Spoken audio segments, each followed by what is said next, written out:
Howdy everybody, Mr. Bob, your neighborhood naturalist. I am Bob Langston from the North Carolina Zoo. Well, this is not exactly the zoo. We're out in my barn today, but we are getting ready for the 2021 Great Backyard Bird Count. Now, last time I had the opportunity to join you, and thank you very kindly for that invitation, we talked a little bit about how birds stay warm in the wintertime. So now it's time for us to kind of do a little census, take a count, and see what kind of birds are living where we are. Now, I happen to be in sort of the central Piedmont of North Carolina, right around Asheboro, North Carolina. But wherever you are, this is something universal that you can participate in. I've often said that a naturalist has been defined in two different ways. If you've been with us for a while, that we've been doing these neighborhood naturalist pieces, you've heard me say that a naturalist can either be an expert in natural history, and I'm not an expert, or a student of natural history. And we're all students of natural history because we're curious and because we like to go outside. So let's talk a little bit first about what we can do as students of natural history.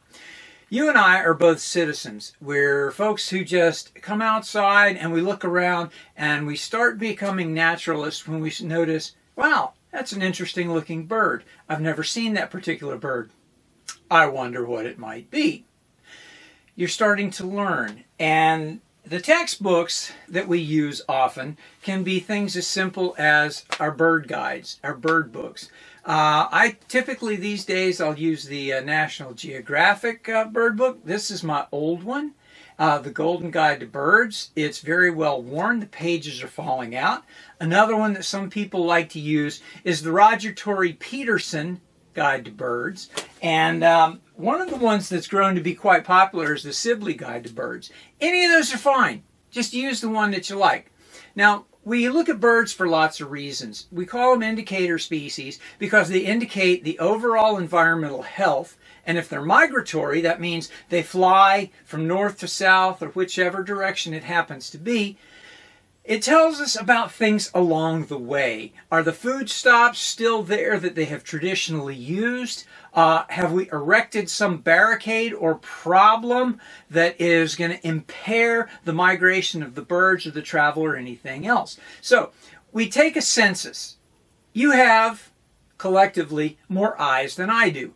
I have two eyes and this one doesn't work all that well sometimes. So having more eyes, do more observations is a great thing. Now, we take records and we keep records. The Cornell Lab of Ornithology is one of the great places that keeps records of the bird populations. How do you get to it?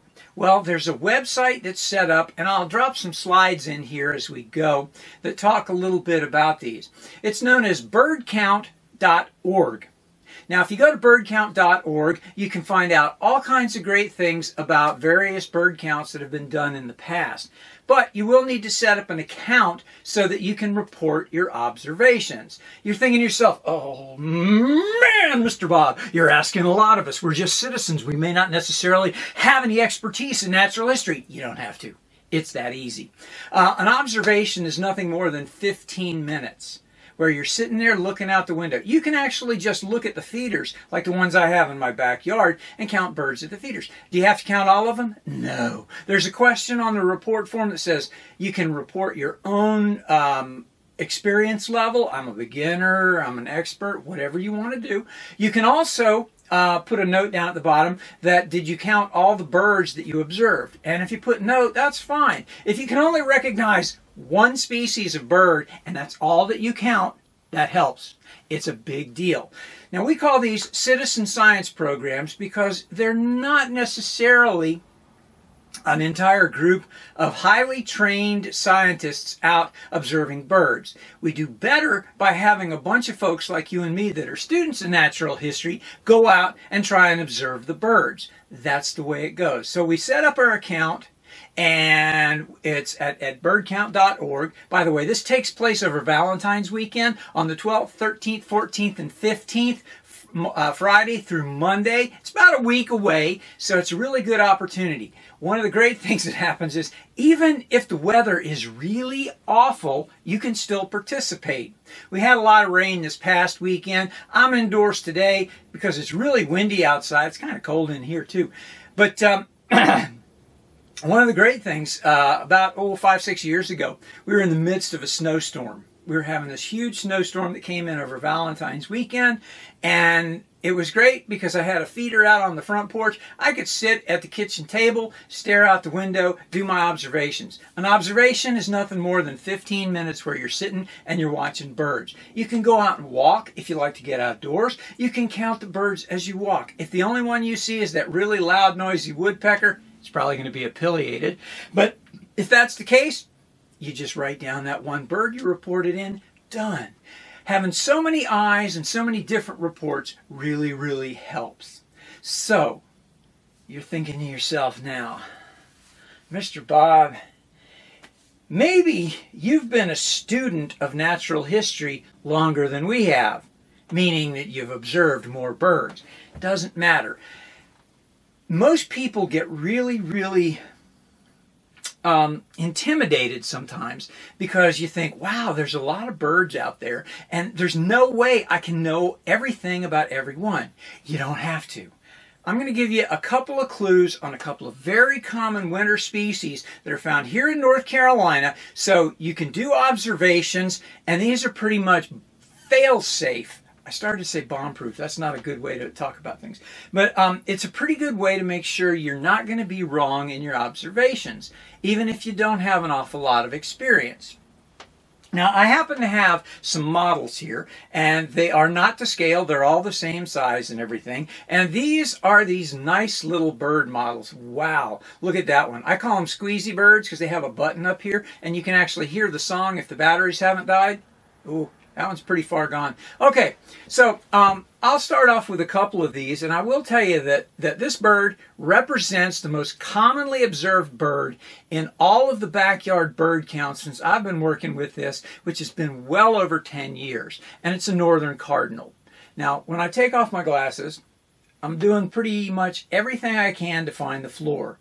Without the help of gravity, I'd never know it was down there, because I can't see that far.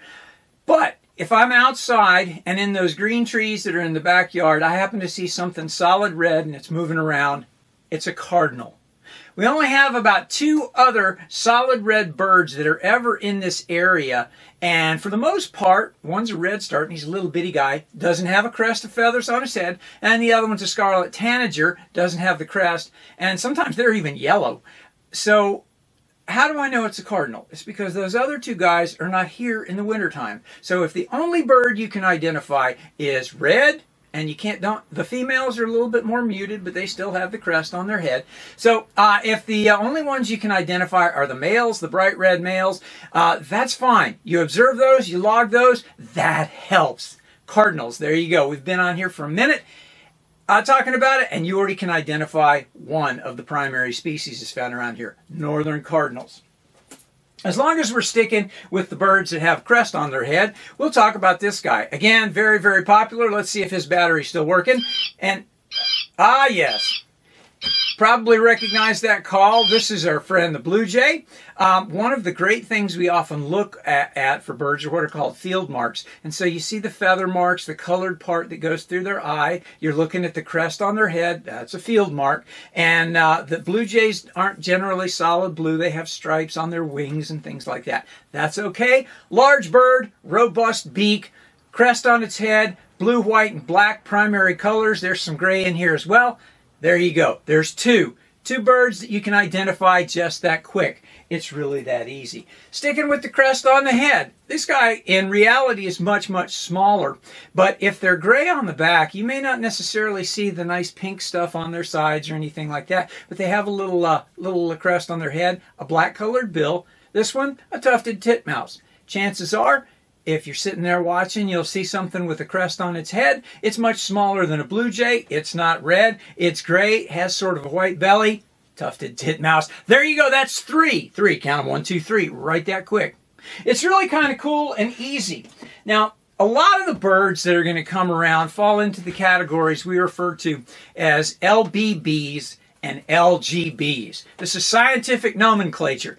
LBBs are little brown birds, and LGBs are little gray birds. We have a lot of the little gray birds. This is just one of them. Now this one is kind of neat. One of the things that differentiates this little gray bird from all the other little gray birds is it does have a pink beak. And this one is a slate-colored Junko. We used to call them snowbirds when I was a little guy. But again, they're gray on the top. The gray extends from their belly all the way through the top of their head. Pink beak.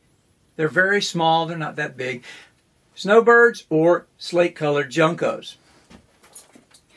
Now, sometimes in the wintertime, birds don't have their most brilliant colors. But sometimes they do.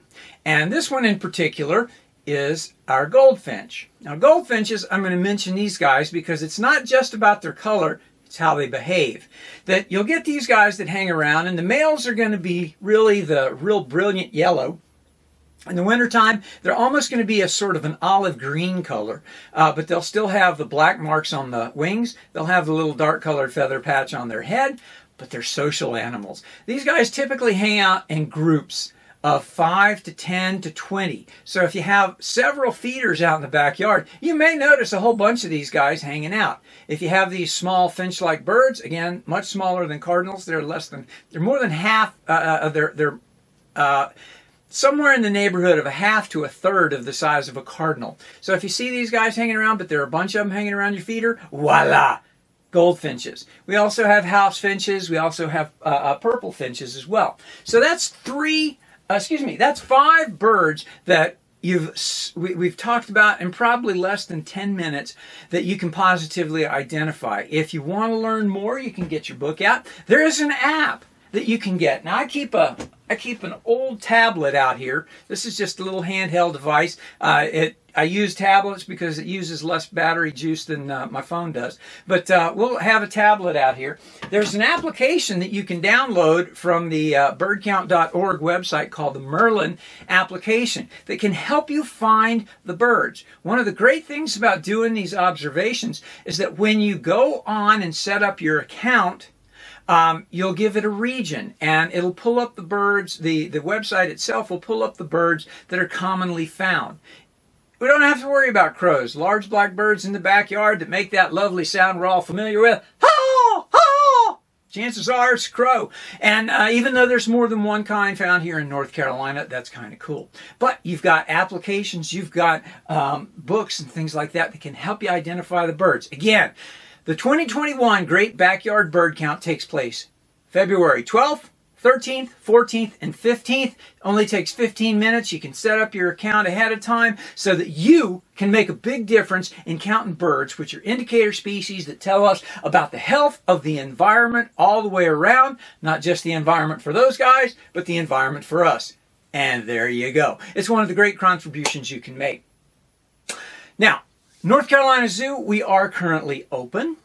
We are still observing all of the COVID protocols, meaning that you do have to buy your tickets in advance. You do need to reserve an entry time, and you do need to wear a mask. I'm out here in my barn, so right now I'm the only one here. I'm not worried too much about it right now. When I'm down at the zoo, I always wear a mask. That's a great thing, and it's another way to keep safe.